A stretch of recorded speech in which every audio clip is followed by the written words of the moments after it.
తెలంగాణలో రాజకీయాలు మరింత హీట్ ఎక్కాయి. బీఆర్ఎస్ వర్సెస్ కాంగ్రెస్ల మధ్య మాటల మంటలు ఆగడం లేదు. మున్సిపల్ ఎన్నికలు సమీపిస్తున్న నేపథ్యంలో నేతలు ఆరోపణల డోసును మరింత పెంచారు. బహిరంగ సభలో పాల్గొన్న సీఎం బీఆర్ఎస్ బీజేపీని నిప్పులు చెరిగారు. గత ప్రభుత్వం చేసిన అప్పులను తప్పులను సరిదిద్దుకుంటూ తెలంగాణ ముందుకు తీసుకెళ్తున్నామన్నారు. రాష్ట్రంలో 10 ఏళ్లు కేసీఆర్, కేంద్రంలో 12 ఏళ్లు మోడీ అధికారంలో ఉన్న రాష్ట్రానికి చేసిందేమీ లేదని ఎద్దేవా చేశారు. మక్తల్, నారాయణపేట, కొడంగల్ నియోజకవర్గాలకు కృష్ణా జలాలు తరలించి 1,50,000 ఎకరాలకు నీరు అందిస్తామని హామీ ఇచ్చారు.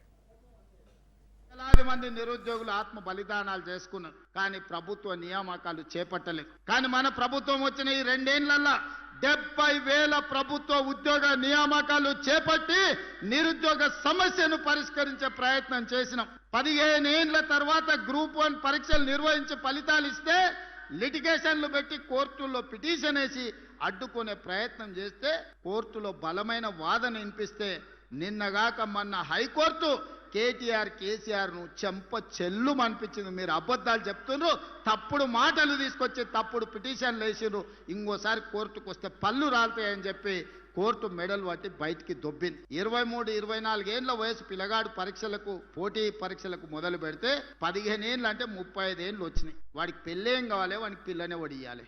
వాడు ఇంటికాడ అమ్మా నాయనకి చెప్పి నేను హైదరాబాద్ పోతున్న చదువుకొని అధికారి ఆఫీసర్ అయి వస్తా అంటే 15 ఏళ్ళు హైదరాబాద్లో అశోక్ నగర్లోనో, ఇందిరానగర్లోనో, లేకపోతే దిల్సుఖ్ నగర్లోనో ఎన్ని రోజులు నిరుద్యోగ తిరుగుతాడు? ఆ తల్లిదండ్రుల బాధ ఎప్పుడన్నా కేసీఆర్కి అర్థమైందా?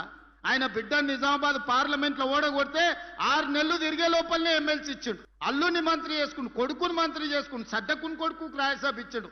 వినోద్ రావు అని ఆయన సుట్టపోడు ఓడిపోతే ప్రణాళిక వైస్ చైర్మన్ అని ఉద్యోగాలు ఇచ్చిండు. నీకు నీ చుట్టాలు ఎవ్వడు ఖాళీగా ఉండొద్దు, అందరికి ఉద్యోగాలు ఇవ్వాలి, కానీ పేదోళ్ళ పిల్లలకు ఉద్యోగాలు ఇవ్వొద్దా అని నేను అడుగుతున్న చంద్రశేఖర్ రావు గారు. ఇవాళ అప్పుడే దిగిపో అంటారు. 5 ఏళ్ల కోసం ఎన్నికైనా మరో 5 ఏళ్లు గెలుస్తాం. ఈ రోజు నుంచి రాసి పెట్టుకో చంద్రశేఖర్ రావు, కల్వకుంట్ల కిషన్ రావు గారు రాసి పెట్టుకో. బీజేపీ నాయకుడా, రాబోయే 8 సంవత్సరాలు ఇందిరమ్మ పాలన తెలంగాణ రాష్ట్రంలో కొనసాగుతుంది. తెలంగాణ రాష్ట్రాన్ని దేశంలోనే నెంబర్ 1 గా అభివృద్ధి చేసి మా రీజనల్ రింగ్ రోడ్డు పూర్తి చేసుకుంటాం. మా వికారాబాద్ కృష్ణా రైల్వే లైన్ పూర్తి చేసుకుంటాం. మా ప్రాణహిత చేవెళ్ల ప్రాజెక్టును పూర్తి చేసుకుంటాం. మా మక్తల్, నారాయణపేట, కొడంగల్ ఎత్తిపోతల పథకాన్ని పూర్తి చేసుకుంటాం. మా వికారాబాదును ఒక ప్రపంచ పర్యాటక కేంద్రంగా మేము పూర్తి చేసుకుంటాం. మా అప్పా జంక్షన్ నుంచి మన్నెగూడ నుంచి తాండూరుకు రోడ్డు పూర్తి చేసుకుంటాం. కాగ్నా నీళ్లు తాండూరుకు తీసుకెళ్తాం.